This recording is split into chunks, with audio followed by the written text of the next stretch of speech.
Có người nói, kiếm lai là cái động tâm cơ, nơi mà người già thì tính toán thâm sâu, còn người trẻ thì già trước tuổi. Thôi Đông Sơn chính là mẫu người điển hình cho câu nói này. Hắn là một nửa thần hồn của Đại Ly Quốc sư Thôi Sàm, cũng là đệ tử đắc ý nhất, hiếu thuận nhất của Trần Bình An. Và không dài dòng nữa, ngay bây giờ hãy cùng kênh YouTube Review 5 phút tìm hiểu về cuộc đời của thiếu niên áo trắng này để xem cái gọi là Đông Sơn tái khởi, nhân dân chắc mục thực sự rực rỡ đến mức nào các bạn nhé. Thực chất, Thôi Đông Sơn không phải được sinh ra theo lẽ thường, hắn là kết quả của một nước cờ điên rồ nhất Cửu Châu. Câu chuyện bắt đầu sau sự kiện Tam Tứ Chi Tranh ở Văn Miếu. Thôi Sàm chọn gánh tiếng xấu khi sư diệt tổ, rời khỏi mạch Văn Thánh, lang bạt như chuột chạy qua đường. Vào lúc sa sút nhất, ông gặp bá chủ ma đạo Trịnh Cư Trung. Trong cuộc luận đạo đó, Thôi Sàm đã quyết định tách thần hồn làm hai.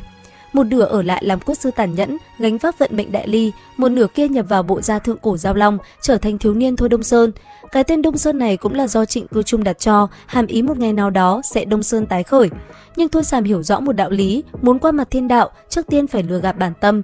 Ông ta đã nhờ Tam Sơn Cửu Hầu tiên sinh phong ấn ký ức, cố tình hạn chế trí nhớ và khuếch đại tâm tính trẻ con của Thôi Đông Sơn. Nói cách khác, Thôi Đông Sơn ngây thơ nghĩ rằng mình là người chơi cờ, nhưng thực chất lại là quân cờ bi thảm nhất của chính bản thể mình. Sau khi tách phân thân ra làm hai, Thôi Sàm gửi Thôi Đông Sơn đến Ly Châu Động Thiên với hai nhiệm vụ. Thứ nhất là nghiên cứu người xứ, nói một cách dễ hiểu thì giống như một dạng AI của tu chân giới, muốn nhân bản con người đó các bạn. Và nhiệm vụ thứ hai là đoạn tuyệt văn mạch của sư đệ Tề Tĩnh Xuân. Nghe nhiệm vụ thì hù người đấy, nhưng các bạn có tin không, đó chỉ là lớp vỏ bọc bên ngoài thôi. Còn tảng băng chìm bên dưới, mục đích thực sự của lão hồ ly Thôi Sàm lại là một cú bẻ lái cực gắt mà ít ai ngờ tới.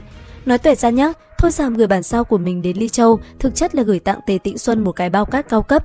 Đừng vội tắt video, mình không đùa đâu. Thôi Sàm hiểu, sư đệ mình hơn ai hết. Ông biết Tề Tĩnh Xuân đang gánh cả Ly Châu Động Thiên, áp lực đến mức sắp nổ tung.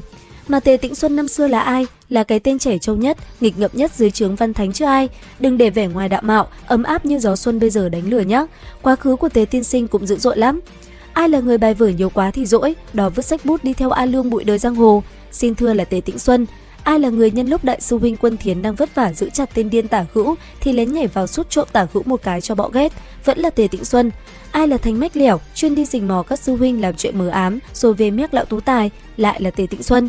Cho nên, việc Thôi Sàm thả một Thôi Đông Sơn ngông cuồng, đáng ghét chạy lăng quăng trước mặt Tề Tĩnh Xuân, nó giống như một bức tâm thư không lời đầy thâm thúy, đại ý như muốn nói rằng: sư đệ à, nhìn thằng nhóc áo trắng này xem, có thấy quen không? Chính là bộ dạng trẻ trâu đáng ghét ngày xưa của sư huynh đấy. Nhìn ngứa mắt lắm đúng không? Muốn đấm lắm đúng không? Thì đấy, sư huynh gửi nó đến cho đệ xả stress, cứ lôi nó ra mà hành, mà đánh cho đỡ ngứa tay. Nhưng đánh xong thì nhớ bình tĩnh lại, ván cờ thầy trò mình bày ra 200 năm nay đã đến nước này rồi, tuyệt đối không được lập bàn nhá.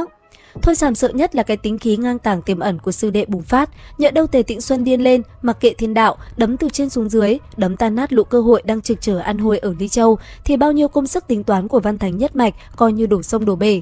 Thế mới nói, Thôi Đông Sơn ở Ly Châu, tiếng là đi làm nhiệm vụ, thực ra là đi làm bia đỡ đạn cho cảm xúc của sư thúc hắn mà thôi. Đáng thương thay, Thôi Đông Sơn lại hoàn toàn không hay biết mình chỉ là cái bao cát để sư thúc xả stress.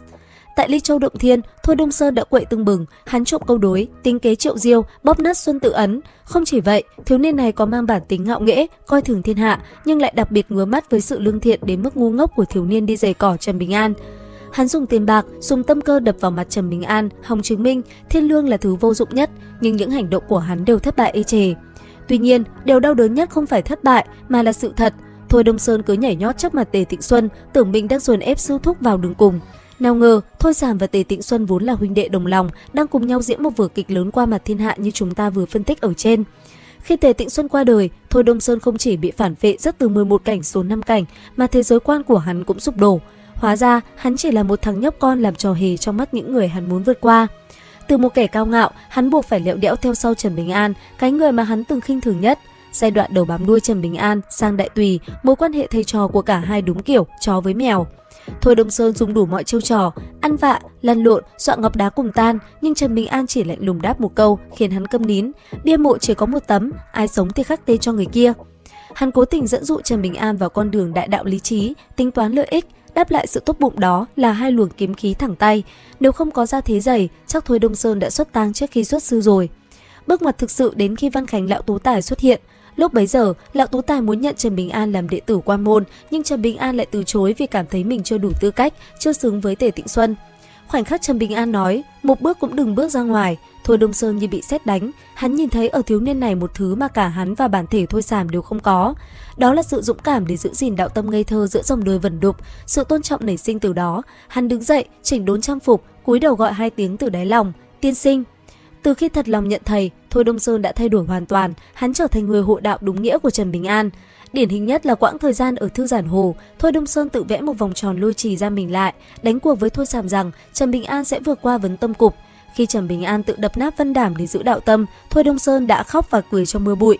Bảo đao của tiên sinh về rồi.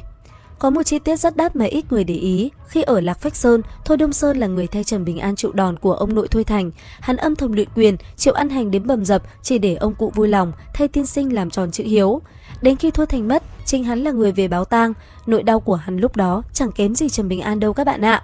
Rồi trong đại chiến với yêu tộc, Thôi Đông Sơn không chỉ bảo vệ Lạc Phách Sơn, giúp chị Khuê hóa rồng, mà còn là người duy nhất dám chửi thẳng mặt Thôi Sàm để bảo vệ quan điểm của mình. Sau đại chiến, Thôi Sàm thiệt mạng, ông dùng ra sự ra đi của mình để bảo vệ Thôi Đông Sơn khỏi sự thanh trừng, xóa sạch tư liệu để hắn được tự do. Có thể nói, hình ảnh Thôi Đông Sơn một thân huyết sắc, dùng tốc độ phi thăng cảnh cõng Trần Bình An trọng thương trở về là một trong những cảnh tượng xúc động nhất của Kiếm Lai. Sau đại chiến Mang Hoang, Đồng Điệp Châu là nơi chịu tổn thất nặng nề nhất, gần như bị đánh nát và trở thành vùng đất bị bỏ rơi. Trần Bình An lúc này đang hợp đạo với kiếm khí trưởng thành, không thể thân hành quản lý việc mở rộng thế lực. Thôi Đông Sơn đã chủ động xin tiên sinh đảm nhận vị trí tông chủ của Thanh Bình Kiếm Tông tại Đồng Diệp Châu. Hắn vẫn điên, vẫn mặc áo trắng thêu hoa sen, vẫn thích đi đào góc tường thiên hạ về, xây nhà cho mình. Nhưng lần này là xây một thế lực đủ mạnh để che mưa chắn gió cho tiên sinh hắn. Video đến đây cũng dài rồi, nhớ ấn đăng ký kênh YouTube Review 5 phút, mình sẽ kể thêm những câu chuyện hấp dẫn khác các bạn nhé. Bây giờ thì xin chào và hẹn gặp lại.